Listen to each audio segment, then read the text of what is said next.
சபையில் உட்கார்ந்திருக்கும் பொழுது ஒரு பைத்தியம் பிடித்த ஒரு பெண்மணி நேராக வந்து, முகம்மதே, என்னுடைய தேவையை நீங்கள் பூர்த்தி செய்யுங்கள் என்று சொன்னது. பெருமானார் உடனே எழுந்தார்கள். எழுந்து அந்த பெண்ணிடத்திலே கேட்டார்கள், உனக்கு என்ன வேண்டும் என்று. எனக்கு பசிக்கிறது, உணவு வேண்டும் என்று சொன்னது.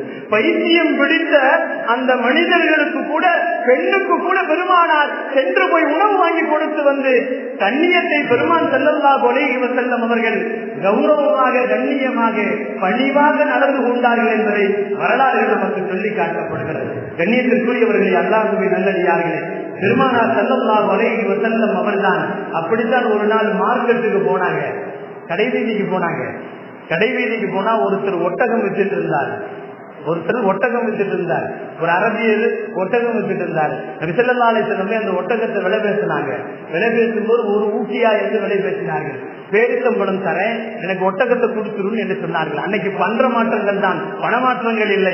பண்டத்தை கொடுத்து பண்டங்களை மாற்றிக் கொள்வார்கள். கோதுமையை கொடுத்து பேரித்தம்பழத்தை வாங்கிக் கொள்வார்கள். கோதுமையை கொடுத்து ஒட்டகம் வாங்கிக் கொள்வார்கள். கோதுமைகளை கொடுத்து கழுதைகளை வாங்கிக் கொள்வார்கள். இப்படி அந்த மனிதனிடத்தில் வியாபாரம் பேசுகிறார்கள் பெருமான் ஸல்லல்லாஹு அலைஹி வஸல்லம். ஒரு ஊக்கியா என்று சொன்னால் 80 கிலோ பேரித்தம்பழம்.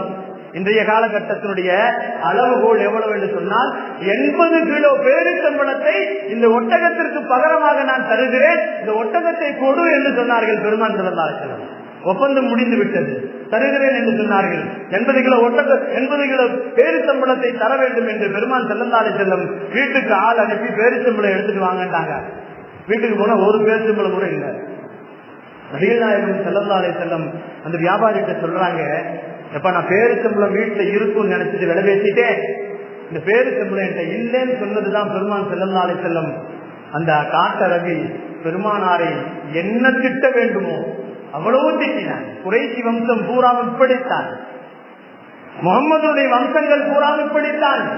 வாக்குமாறு செய்வார்கள், சொல்வதை மாற்றி பேசுவார்கள், வியாபாரத்தை பேசிவிட்டு வேண்டாம் என்று சொல்லுவார்கள்.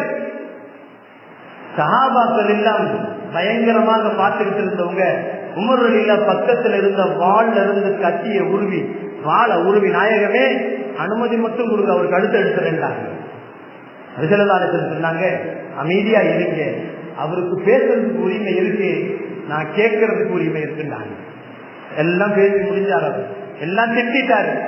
எவ்வளவு வார்த்தைகள், கேவலமான வார்த்தைகள் எவ்வளவு இருக்குமோ அத்துணை வார்த்தைகளையும் பேசி திட்டு விட்டார் அவர்.